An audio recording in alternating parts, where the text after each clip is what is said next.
আজকের এই বিশ্লেষণে আমরা জানব এক চরম বিস্ময়কর প্রাকৃতিক ঘটনা সম্পর্কে। চলুন মূল কথায় যাওয়া যাক।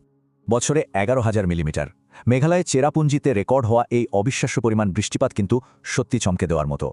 এটি পৃথিবীর সবচেয়ে আর্দ্র স্থান। এর পেছনে মূল জাদুকর হল স্থানীয় আবহাওয়ার এক অদ্ভুত ফানেলিং প্রভাব। প্রক্রিয়াটি বেশ মজার। বঙ্গোপসাগর থেকে আসা সামুদ্রিক বাতাস বাধাহীনভাবে ছুটে এসে সোজা গারো, খাসি আর জৈন্তিয়া পাহাড়ে ধাক্কা খায়। বিশেষ করে 1370 মিটার উঁচু খাসি পাহাড়ে আটকে পড়া মেঘগুলো আর উপায় না পেয়ে দ্রুত উপরে উঠে ঘনীভূত হয়। দারুণ ব্যাপার হলো, রাতে উপত্যকায় আটকে থাকা বাতাস ভোরে হঠাৎ উপরে ওঠে বলে এই চরম বৃষ্টি মূলত সকালেই হয়। আচ্ছা, এই বিপুল শক্তির উৎস কোথায়? একটু বড় পরিসরে দেখলে এর মূল চালিকা শক্তি হল ইন্টারট্রপিক্যাল কনভার্জেন্স জোন।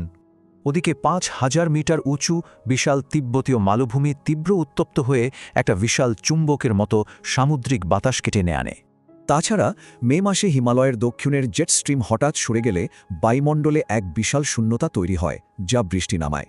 সবচেয়ে অবাক করা বিষয় হল কিভাবে প্রশান্ত মহাসাগরের ওয়াকার সার্কুলেশন বহুদূর থেকে এই পুরো প্রাকৃতিক ইঞ্জিনটাকে নিয়ন্ত্রণ করছে। স্বাভাবিক সময়ে বাণিজ্য বায়ু উষ্ণ পানিকে পশ্চিমে ঠেলে দেয়, কিন্তু বৈশ্বিক সামুদ্রিক অসঙ্গতি এই পুরো ব্যবস্থাকেই উল্টে দিতে পারে। মূলত এই বৈশ্বিক অসঙ্গতি হল প্রশান্ত মহাসাগরে এল নিনোর উষ্ণতা আর লা নিনার শীতলীকরণের প্রধান কারণ।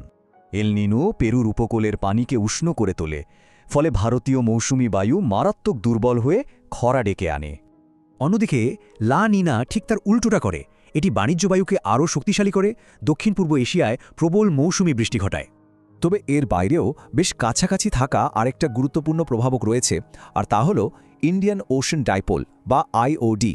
মজার ব্যাপার, একটি পজিটিভ ডাইপোল কিন্তু এল নিনোর খরার প্রভাবকে একেবারে বাতিল করে দিয়ে গ্রীষ্মের অতি প্রয়োজনীয় বৃষ্টিপাত ঘটাতে পারে। সুতরাং বোঝাই যাচ্ছে বিশ্বজুড়ে হওয়া বৃহৎ সামুদ্রিক পরিবর্তনগুলোই মূলত মেঘালয় পাহাড়ে আঘাত হানা আর্দ্রতার আসল পরিমাণ নিয়ন্ত্রণ করে। আর এই বিষয়টি আমাদেরকে পৃথিবীর সবচেয়ে আর্দ্র স্থানটির বর্তমানের এক চমকে দেয়া সংকটের দিকে নিয়ে যায়। অবিশ্বাস্য হলেও সত্যি, চিরকাল বৃষ্টিতে ভেজা মেঘালয় আজ এক অভূতপূর্ব এবং চরম মৌসুমি বৃষ্টিপাতের ঘাটতির মুখে দাঁড়িয়ে আছে। ভাববার বিষয় হল, পৃথিবীর সবচেয়ে আর্দ্র স্থানটি যদি শুকিয়ে যায়, তবে তা পুরো পৃথিবীর জলবায়ুর জন্য কী সংকেত